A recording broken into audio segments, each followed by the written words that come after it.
to interpolate the budget of the depot. May we recognize Senator Robin Hood Padilla, Mr. President? Senator Robin Padilla is recognized. Maraming salamat po, Ginoong Pangulo at sa ating pinunong mayorya sa pagbanggit po sa aking bisita. La patrie ou la mort, nous vaincrons.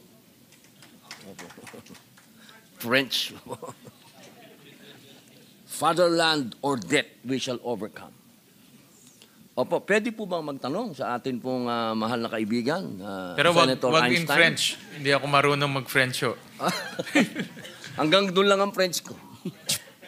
French fries pwede. Marami lang po akong mga gustong tanungin, pero ang lahat po na yon ay nabanggit na po ni Senator Risa, kaya ang mangyayari po sa akin ay manifestation na lang. Pero meron po akong video bago po ako mag-manifest. Ready na?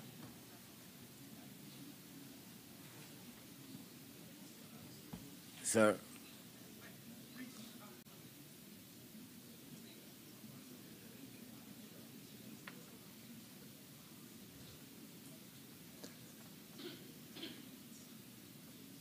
Ito po ay kuha sa Cebu.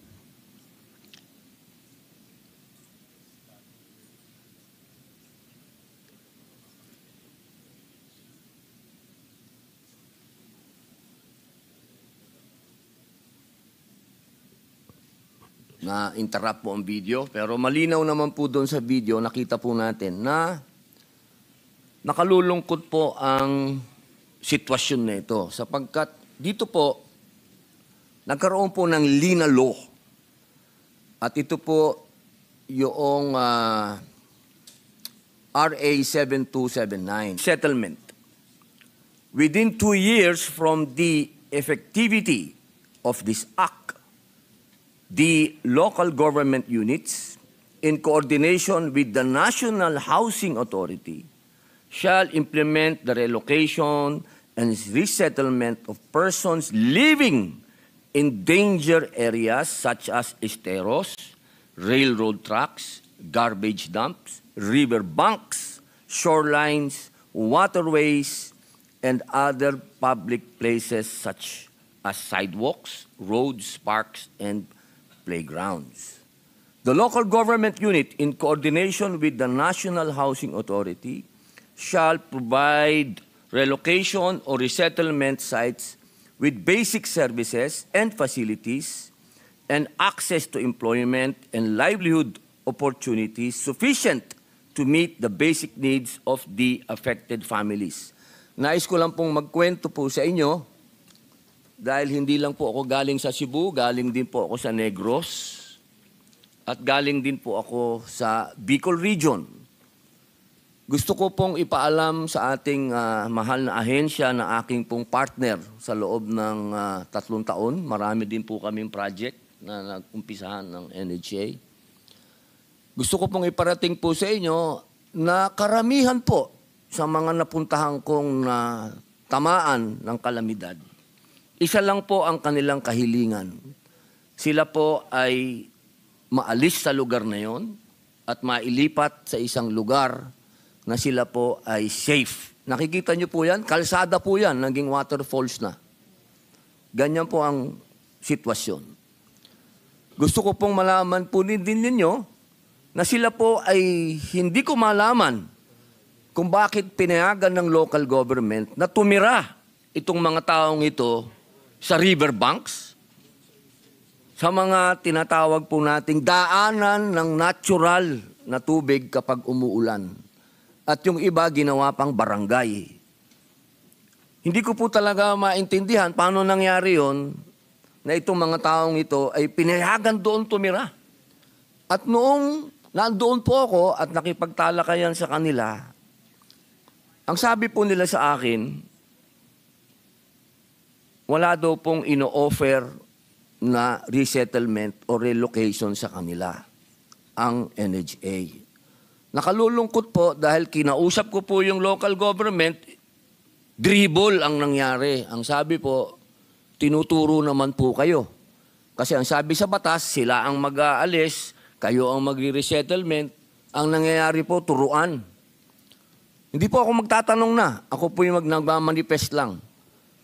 Ang nangyari pa po, dumating pa yung isang ahensya ng gobyerno, imbis na ang i-offer sa kanila ay resettlement o ialis doon, magbibigay lang daw po ng bubong at kahoy. Ibig sabihin, dyan pa rin kayo titira. Pag dumating uli yung baha, bahala na kayo sa buhay ninyo. Parang ganun po. Gusto ko lamang pong ipaalam sa lahat na dyan po sa Cebu, meron pong namatay dyan, 8 sa isang pamilya. 8. Isang pamilya po yun, 8. Doon po sa Negros, 14. Isang pamilya. Kaya sayang po, kitang-kita po natin, no? Nandiyan po sila sa pambihira, oh. Kaya sana po, tatagal lang po tayo dito kung magtatanungan pa tayo. Baka po sa 2026 na ako magtatanong kung ano po ang ginawa ninyo dito sa nangyayari na to sa ating mga kababayan. Mga mahal kong nasa gobyerno, hindi na po namamatay sa lunod sa tubig ang ating mga kababayan. Namatay po sila sa lunod sa putik. Nung pumunta po ako, lagpas tao ang putik. Hindi na po makita.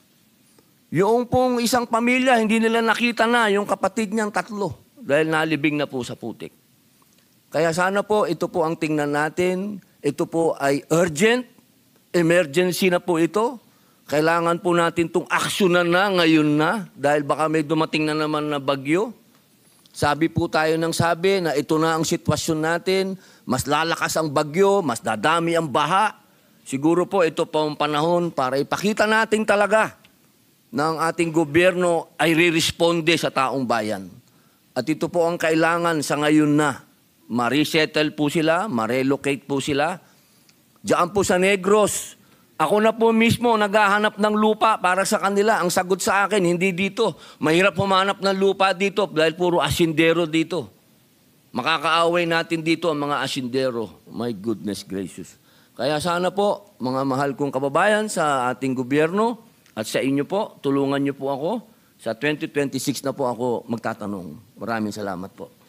Maraming salamat, Senator Robin. At loud and clear po ang inyong mensahe sa Department of Housing. At nanggaling rin po ako dyan. At tama ko kayo, yan talaga ang sigaw ng mga kababayan natin sa Cebu, particularly sa Talisay, sa Cebu City, sa Mandaue, na mabigyan ho sila ng disente at ligtas na pabahay. No? Ayaw naman ho nila tumira doon, pero dahil sa hirap ng buhay at wala rin paglilipatan, kumbaga napuwersa ho silang tumira ho doon. Pero ang DSUD at nakikipag-coordinate po sa mga local government units, very challenging dahil bibili ho ng lupa, pero nagko-coordinate ho sila para po mailipat itong mga pamilyang ito sa mga danger zones or danger areas. Kaya maraming salamat sa inyong